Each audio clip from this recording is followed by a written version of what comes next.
Hello students, how are you? Hopefully you all are fine at your home. तो आज अपन class 7th की SST का जो first lesson चल रहा था उसको आगे प्रोसीड करते हैं। तो यहाँ तक अपना हो गया था पेज नंबर 4 तक। आगे पेज नंबर 5 से अपन शुरू कर रहे हैं। ठीक है। It was during this period that took place changes in what we call Hindustan today. आज अपन जिसको हिंदुस्तान कहते हैं, ये जो हमारा ये हिंदुस्तान है, इसके अंदर क्या है कि उस टाइम के अंदर बहुत सारा चेंजेस आए थे। क्या चेंजेस आए थे? These included the worship of new deities, the construction of temples by the kings and the increasing importance of Brahmins and priests as dominant group of society. उसके अंदर क्या है कि एक बड़े रूप में परिवर्तन आया था, चेंजेस आया था कि एक तो अपने जो नए देवी देवताओं की पूजा अर्चना की जाने लगी। उस टाइम पीरियड के अंतर्गत क्या है, नए देवी देवताओं की पूजा की जाने लगी। और क्या, the construction of temple bye the Kings, और राजाओं द्वारा मंदिरों का निर्माण किया गया। ठीक है। और क्या है, एंड इंक्रीजिंग इम्पोर्टेंस ऑफ ब्राह्मण एंड अप्राइस्ट, और क्या है, जो ब्राह्मण है और जो मंदिरों के पुजारी है, पुरोहित है मान ले, उनका क्या है इसके अंदर विकास हुआ। उनकी इम्पोर्टेंस है वो बहुत ज़्यादा इंक्रीज हो गई, जो कि बहुत ही उनकी विशेषता है वो बढ़ गई। ठीक है। और उनका महत्व भी बढ़ गया और उनकी सत्ता भी ये कह सकते हैं। ठीक है ना। एक डोमिनेंट, क्या, as a dominant group of society ये कह सकते हैं भी। इस सोसाइटी, इस अपने सोसाइटी, इस समाज का एक मजबूत या ताकतवर ग्रुप है वो एक इनके रूप में उभर कर आया। किन के रूप में उभर कर आया? जो कि मंदिर के पुजारी थे या जो ब्राह्मण थे। ठीक है। Their knowledge of Sanskrit text earned the Brahmins a lot of respect in society. किस रीज़न? क्योंकि जो ब्राह्मण थे वो क्या जानते थे? संस्कृत को जानते थे। और संस्कृत को जानते थे, यह उनका जो क्या था, एक्स्ट्रा नॉलेज था भी। संस्कृत को क्या है कि आम लोग नहीं जानते थे। ये अपने ऊपर भी पड़ा था कि जो आम लोग हैं वो संस्कृत को नहीं जानते थे। तो जो संस्कृत को जानते थे वो खास हो गए, उनकी एक अलग सोसाइटी हो गई। ठीक है। अपर लेवल में आने लगे वो, और उनको एक सोसाइटी में अलग ही क्या मिली भी, रिस्पेक्ट या मतलब प्रतिष्ठा उन्हें मिली थी। ठीक है। Their dominant position was consolidated by the support of their patrons, new rulers searching for a prestige। अब उनको ये, एक तो उनको संस्कृत भाषा में का ज्ञान होने के कारण उनको आदर होता था। ठीक है। वो इनके क्या थे? संरक्षक थे। ठीक है। क्योंकि वो ही संस्कृत भाषा को जानते थे। और नए नए शासक जो स्वयं की प्रतिष्ठा की चाह में थे, उनको अपनी क्या चाहिए थी? उनकी अपनी प्रेस्टीज चाहिए थी। इन संरक्षकों का समर्थन होने के कारण समाज में इनका दबदबा है वो और भी बढ़ता गया। ठीक है। One of the significant development of this period was the emergence of idea of bhakti, of loving personal deity that devotees could reach without the aid uh, without the aid Christ। यानी इस जो मतलब जो period की सबसे बड़ी खास बात क्या थी कि इस भक्ति की अवधारणा के रूप में एक चेंज आया। मतलब क्या चेंज आया कि इसमें इस टाइप के इष्ट देवी देवताओं के रूप में एक आया, जिससे कि पुजारियों के विशुद्ध कर्मकांड के बिना, यानी पहले तो क्या होता था कि भी देवता तक पहुंचना है, भगवान तक पहुंचना है तो सिर्फ पुजारी जो कहते थे वही चीज़ें होती थी। उन्होंने बोल दिया भी ऐसा करो, ये कर्मकांड करो, ये हवन करो, ये यज्ञ करो। लेकिन इस टाइम एक चीज़ ज़रूर रहेगी, उस कर्मकांड के बिना ही भक्त यानी आप या मैं स्वयं पहुंच सकते थे किसके पास में? भगवान के पास में। ठीक है।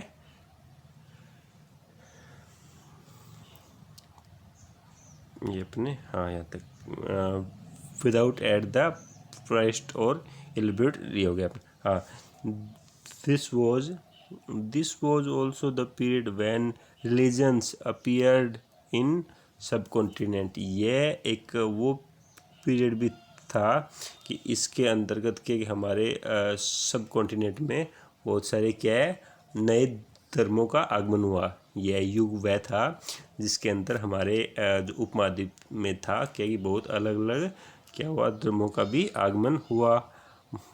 कौन अब ये लेके कौन आए, ठीक है ना। देखिए, merchants and migrants first introduced the teaching of holy Quran to India and 7th century. कब है? 7th century. मर्चेंट्स और जो माइग्रेंट्स थे वो जो इंडिया के अंदर आए थे उन्होंने क्या क्या इंट्रोड्यूस करवाया इंडिया में जो लोग हैं उनको क्या इंट्रोड्यूस करवाया, कुरान के बारे में बताया। कब की बात है ये? 7th सेंचुरी की बात है। Muslim regard the Quran as their holy book. वो क्या है कि इसको क्या है कि होली बुक के रूप में मानते हैं, आप सबको पता है। And accept the sovereignty of one and the only God, Allah, who love mercy and bounty, embrace all those who believe in him। यानी जो अल्लाह की सत्ता में वो विश्वास करते थे, कौन? मोहम्मदन्स, ये मानते थे भी अल्लाह है हमारा एक है और उसकी सत्ता पे वो विश्वास करते थे। और ये मानते थे कि अल्लाह को जो चाहता है, ठीक है, जो आपस में प्यार प्रेम रखता है उसको जो अल्लाह है वो बहुत ही चाहते हैं, ठीक है ना।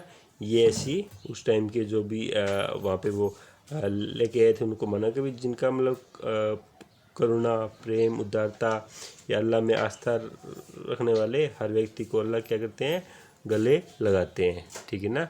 अब ये नहीं देखते कि उसकी जो क्या पृष्ठभूमि है, जैसे था भी ये अमीर है गरीब है, इस टाइप की कोई चीज़ है वो अल्लाह नहीं देखते थे, ठीक है।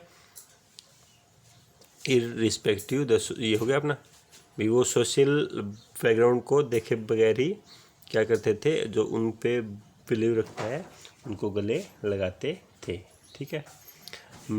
Many rulers were patron of Islam and ulama learned theologians and jurists interpreted Islam in the many way. क्या कि कई शासक हुए हैं, ठीक है ना, क्या कई शासक हुए हैं जो कि इस्लाम और इनके विद्वान धर्मशास्त्रियों और न्यायशास्त्रियों, इनको धर्मशास्त्रियों और न्यायशास्त्रियों अर्थात उलेमाओं को क्या देते थे, संरक्षण देते थे, ठीक है। तो ये क्या है कि जो हाँ, तो क्या ये जो कि विभिन्न जो इस्लाम उलेमा है या लर्न थ्योलॉजियंस जो भी विद्वान है या उनके जुरिस्ट है, तो उनको जो रूलर्स का संरक्षक प्राप्त था और उन्होंने अपने हिसाब से इस्लाम में कुछ जो भी चेंजेस है वो अपने हिसाब से उन्होंने एस्टेब्लिश किए थे। अब देखिए हिस्टोरियंस एंड देयर सोर्सेज। देखिए historians right history on the basis of information collected by them from various sources।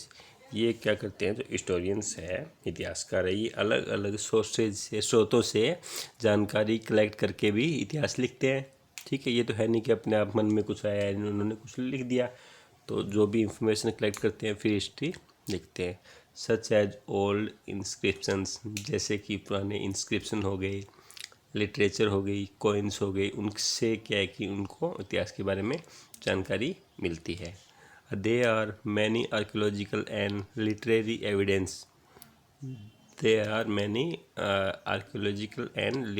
Evidence and sources to write history of medieval India. यानी मध्यकालीन भारत की इतिहास को अपन लिखते हैं तो उसके लिए हमारे पास में क्या है कि बहुत सारे आर्कियोलॉजिकल लिटरेरी एविडेंस अवेलेबल है, ठीक है ना। Literary sources related to medieval India can be broadly classified into following categories. और जो literary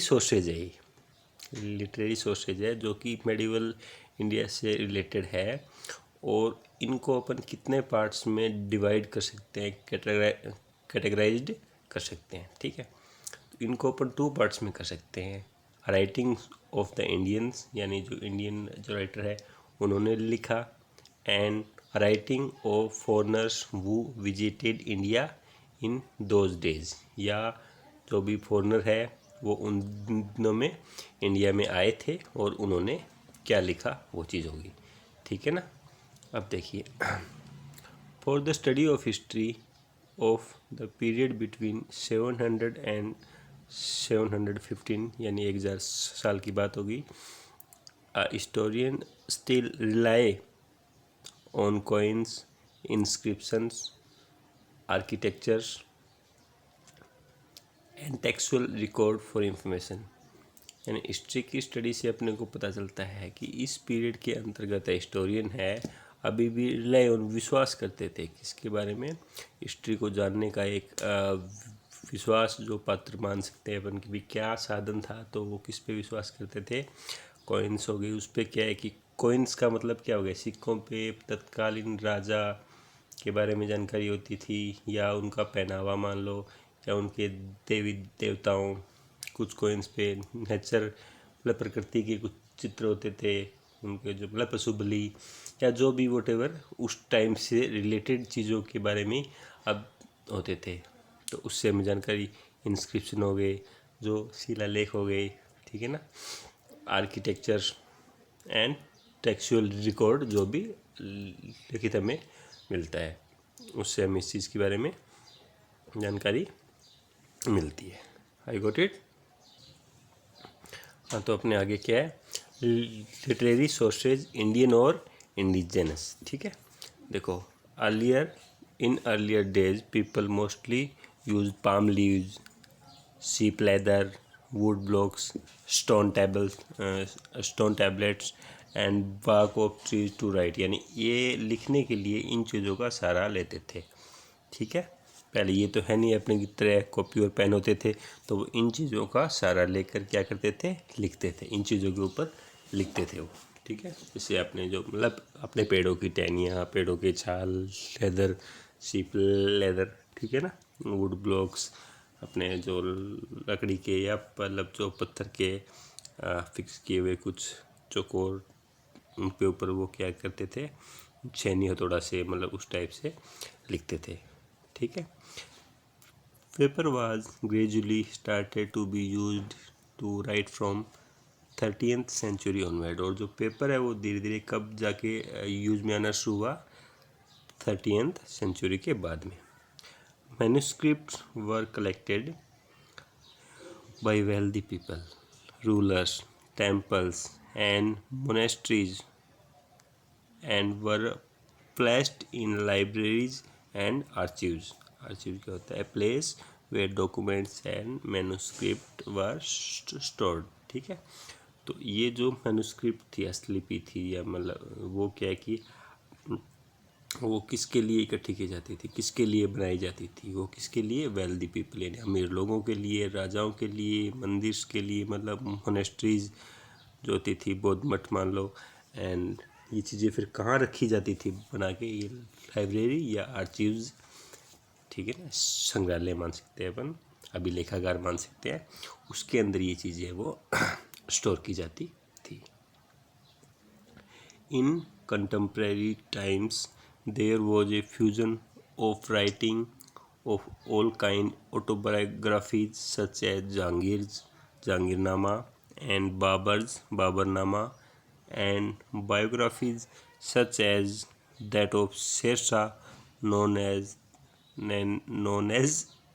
Tariq a शेरशाही, written by Abbas sherwani. यानी उस टाइम, उस समकालीन, उस टाइम के अंदर है ना, एक फ्यूज़न मतलब लिखने की जो जैसे अलग अलग शैली होती है, क्या लिखते हैं मतलब, तो वो उस टाइम ऑटोबायोग्राफी का क्या था, बहुत ज़्यादा वो था कि लोग ऑटोबायोग्राफी या बायोग्राफी लिखते थे। ठीक है, जिसके अंदर अपन कुछ खास ऑटोबायोग्राफीज़ की बात करते हैं। क्या होती है ऑटोबायोग्राफी? तो होती है खुद के द्वारा अपने बारे में लिखा गया, ठीक है ना। जैसे मैंने अपने अपने जीवन वृत्तांत लिखा वो तो होगी ऑटोबायोग्राफी, और मेरा जीवन वृत्तांत किसी और ने लिखा वो होगी बायोग्राफी। तो ऑटोबायोग्राफी की बात करते हैं। ऑटोबायोग्राफी सच है जहांगीर, जो कि जहांगीर की ऑटोबायोग्राफी, ओबियसली ऑटोबायोग्राफी तो जहांगीर ने लिखी है। तो जहांगीर की ऑटोबायोग्राफी का नाम था जहांगीरनामा, एंड बाबरनामा, और जो बाबर की ऑटोबायोग्राफी उसका नाम था बाबरनामा। एंड बायोग्राफीज यानी वो तो खुद की हो गई, ये किसी और ने लिखी, ठीक है। Such as that of Sher Shah known as Tarikh Sher Shahi, और जो शेरशाह की बायोग्राफी है वो किसी, उसका नाम क्या है, तारिक शेरशाही, जो कि लिखी किसने, अब्बास शेरवानी ने, अब्बास शेरवानी ने, ठीक है। तो उस टाइम जो फ्यूज़न था मतलब लिखने का वो ये था भी ऑटोबायोग्राफी या बायोग्राफीज है वो बहुत ज़्यादा बड़े लेवल पे लिखी जाती थी। The scholars mostly wrote court chronicles which was the history of ruler और the ruling dynasties of the kingdom in which they lived. यानी मोस्टली क्या होता था, जो स्कॉलर होते थे, जो भी विद्वान होते थे उस कोर्ट में, वो कोर्ट क्रॉनिकल्स लिखते थे, यानी उसका मतलब क्रमवार अध्ययन मान सकते, या कोर्ट में क्या होता है वो चीज़ वहाँ पे लिखने के लिए वो कोर्ट में अपॉइंटेड होते थे। और उस टाइम के पर्टिकुलर रूल का जो शासक है, उस शासक या उस साम्राज्य की के बारे में ये चीज़ लिखते थे, जिसके अंदर वो खुद रहते थे, या जिसे राज दरबार में वो होते थे। Rajatarangini meaning stream of kings, ठीक है ना। राज तरंगिणी इसका मीनिंग क्या है, streams of kings. Written by Kalhana is a prominent example of this, और ये इसका एक मुख्य एग्जाम्पल है, ठीक है ना। क्या नाम है इस बुक का, राज तरंगिणी, जो कि किसके द्वारा लिखी गई है, कल्लण में। काफ़ी इंपॉर्टेंट बुक है, आप याद रखना। अभी ये पूछा जाता है कि who wrote Raj Tarangini, answer होगा आपका कल्हण, ठीक है। और इसका शाब्दिक अर्थ है या मीनिंग क्या है, stream of kings, stream is धारा।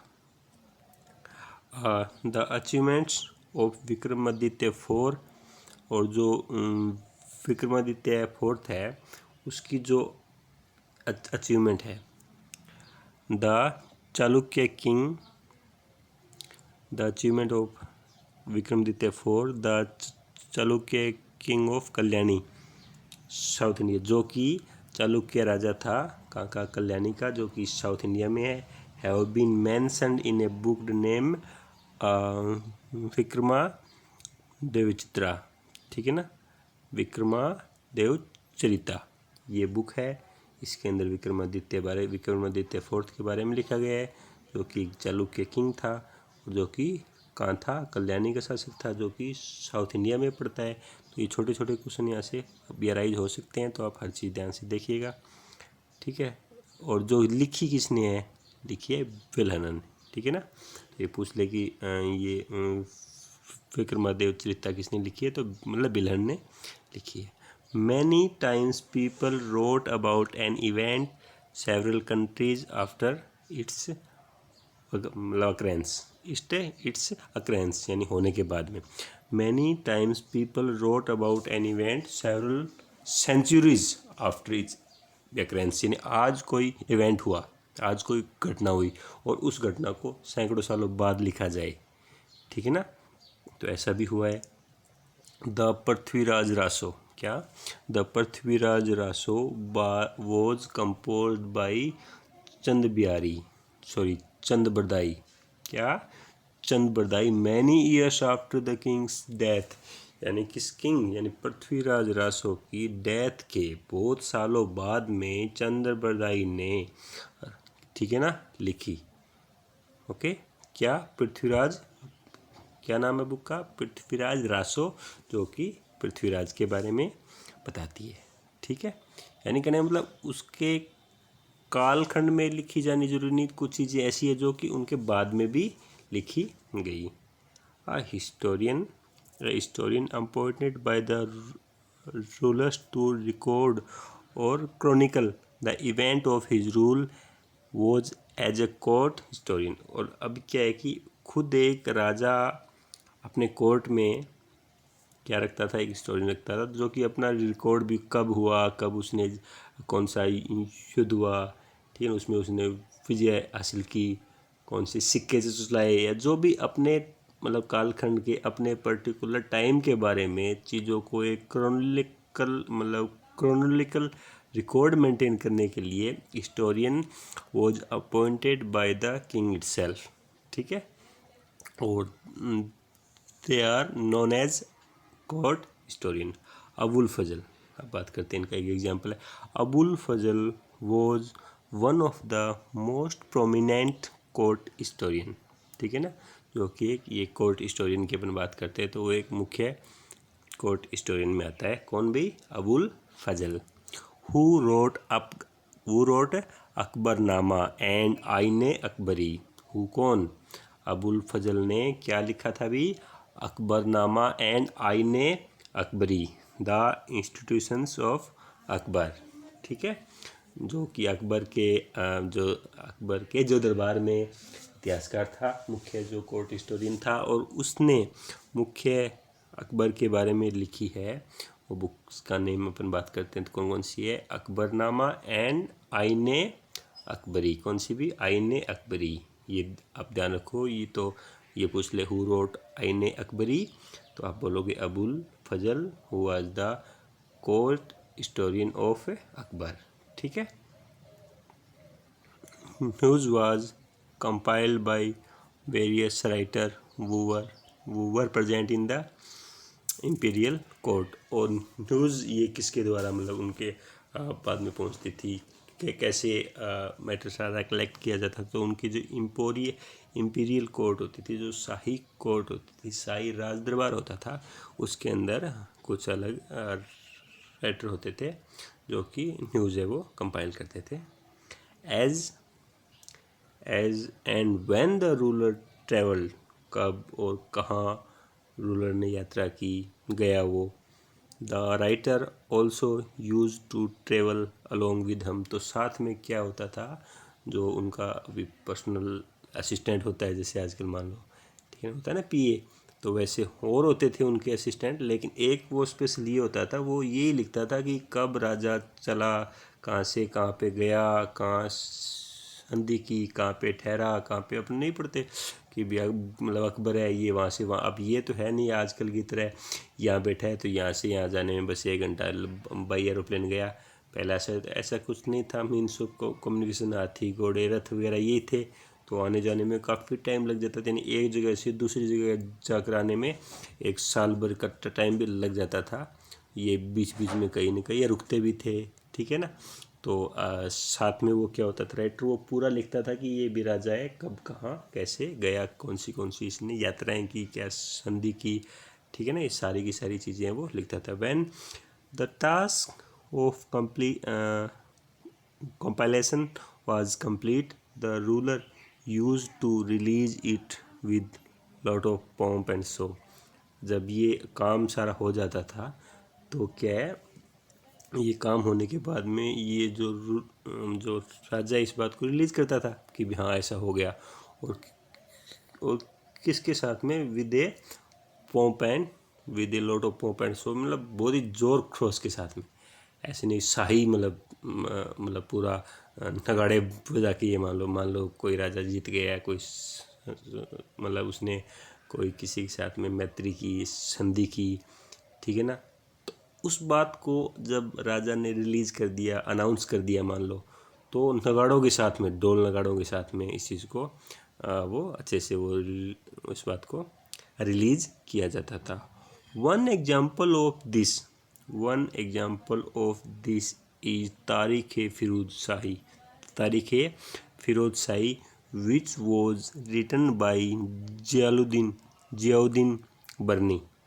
जियाउद्दीन बर्नी के द्वारा लिखेगी कौन सी? तारीख फिरोज शाही। आपको इन बुक्स के नेम लर्न करने हैं भी, ये काफ़ी इंपॉर्टेंट है, शॉर्ट क्वेश्चन भी आएंगे, और आगे भी आपको जब तक आप हिस्ट्री पढ़ोगे ये चीज़ें आती रहेंगी। तो ये क्या है, बुक का नेम हो गया जो लिखी किसने? जियाउद्दीन बर्नी। बुक का नेम हो गया तारीख फिरोज शाही, ठीक है। He wrote his